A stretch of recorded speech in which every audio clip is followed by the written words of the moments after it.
Gamit na po itong mantika, oh. Hindi sana oil, ha. Konti lang. Piranggot na luya. Tama na po natin tong ating luya at saka yung konting carrots. Sibuyas, konti lang. At mahal yung pa yata ang sibuyas sa inyo. Katitik na bawang. Hindi, damihan nyo bawang. Yun lang ang lasa niyan, eh. Sige po, sangkutsahin natin yan. O ngayon, mapula-pula na itong ating mga bawang, sibuyas at luya. Isama na po natin itong ating tinustang manok. Unahan ko na kayo, ha, hindi ko po ito pinagbutuhan, hindi ko pinulot sa basurahan, hindi ko hiningi sa restaurant, sinadya ko pong himayin ang laman sa litsyong manok na binili ko. Pagkatapos ipinrito ko po. Basta po sa oras ng kagipitan, huwag tayo magtapon-tapon kung pwede pang pakinabangan. Yung buto po ng manok, matalas yan. Kaya hindi ko pinapakain sa mga alaga kong pusa at aso. Ngayon naman, kapag tao ang kumain, nakikita naman natin kung buto na, nasasalat ng ating dila, kung matalas o hindi. Ang aso kasi, kain lang agad Kaya kadalasan, nabubutas po ang bituka nila at maaari nilang ikamatay. O, sabawan na po natin. Ito 4 na tasa ng tubig. Kung meron kayong nor, lagyan nyo. 1 kutsarang nor. Paminta. Takpan po natin at hayaan nating ma-develop yung lasa. O tignan nyo, makalipas ang 5 minuto, naku po, pag naaamoy nyo to, ang bango-bango. Talagang gusto nyo yung dakmain at higupin yung sabaw. Kasi nga malasa na naiprito na yung buto-buto na may konting laman Pagkatapos may luya pa. O sama na po natin itong 2 klase ng tokwa. Isang pinirito, isang pinasingawan. Lalaki ng tipak, di po ba? Pagdating po sa ibang rikado, bahala na po kayong dumiskarte kung sa kayo makakatipid. Basta ito nilagay ko. Ngayon, kung sa palagay nyo kulang ng sabaw, dagdagan nyo pa po. O yan, 2 tasa pa ng tubig yung ibinanto ko dito. At nang maraming makakain. Patisan ko na. 2 kutsarang patis at maraming sabaw Yan. Gusto nyo bang bantuan ng konting oyster sauce kung meron kayo? O yan, lagyan natin. 2 kutsara din. Haluin po natin.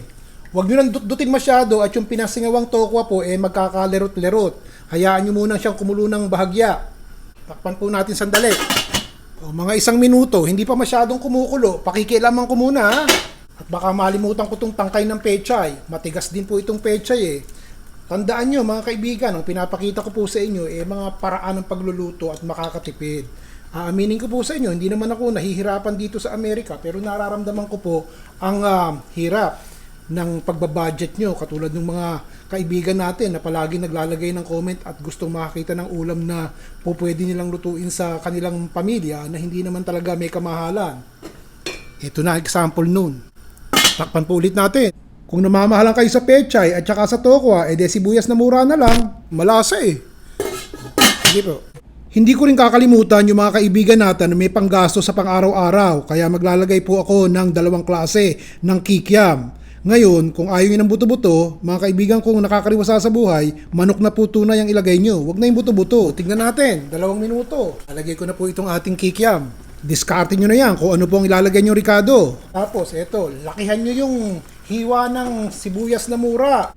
Kung talagang wala po kayong pagkukunan, katulad ng sinabi ko kanina, sibuyas na mura na lang po ang ilagay nyo. Libre nga lang yan Ako po'y may tanim dito, kaya hindi na ako bumibili. Diba? Ang gandang kulay. Papagtsagaan na yan. Tignan nyo, ang ganda ng kulay. Masustansya, Ngayon, kung may kakain pa talaga at may inimbita pa kayong kapitbahay na medyo may katakawan, ilagay nyo na po itong inyo sotanghon. Para po mag-abot-abot, lagyan nyo ng sotanghon. Kung walang sotanghon, lagyan nyo ng instant noodles. Katulad ng ginagawa ko ngayon, ilubog nyo sa sabaw. Yun, ganun. Pagkatapos, ito naman dahil ayokong itapon. Huwag nyo na pong lagyan kung ayaw nyo. Pero ito po yung kasamang flavoring nung noodles na yun Ilagay natin ng katitik para lalong maging malasa. Sa bagay, yung manok lang, okay na No bashing pinapakita ko lang sa inyo kung ano pwede nyo gawin. O sige, hahaluin ko lang po ng isang halo at baka magka-lerot yung ating tokwa. Sasara ko na muna. Tuloy ang laban.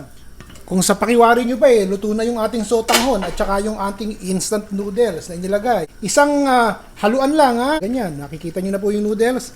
O tapos, kung sa tingin nyo malambot na yung ating sotanghon, patay na apoy. So, lagi mong tatandaan mga kaibigan, bago po kayo magtapon-tapon ng mga rikado, ng mga tira-tira sa loob ng refrigerator nyo, natira kagabi, isipin nyo muna kung yun po ba'y magagamit nyo. May lasa pa ba? Kung ito'y paiikutin nyo, piprito nyo ng konti, isasangkutsa nyo ng konti may kasama rikado, mapapakinabangan nyo pa ba? Ganyan po ang dapat isipin nyo. Sa hirap ng buhay ngayon, ganyan tayo dapat mag-isip. At nang magustuhan nyo. Okay po ba?